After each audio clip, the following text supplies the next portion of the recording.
Bethany Cherry with Expert Village. You have to make sure that your cakes are completely cool before you start icing them, or the ice will melt and run off the sides and it won't look very good. Okay, we've let the cake and the icing cool, and now we're ready to frost the cake.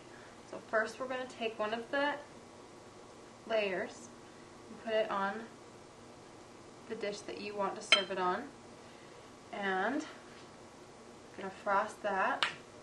And you want to make sure the icing, you'll know when it's ready is when it's nice and thick and creamy.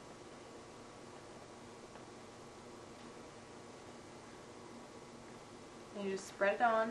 I'm putting the icing in between the layers because it kind of holds the layers together and it makes it taste really good because there's a layer of icing in between.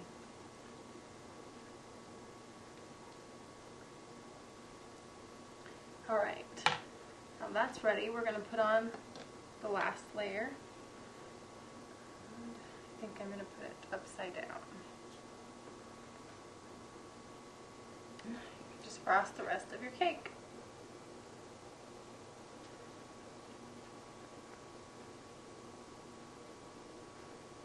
To frost the sides of the cake, you just take the icing and rub it along the sides and try to get a nice even layer.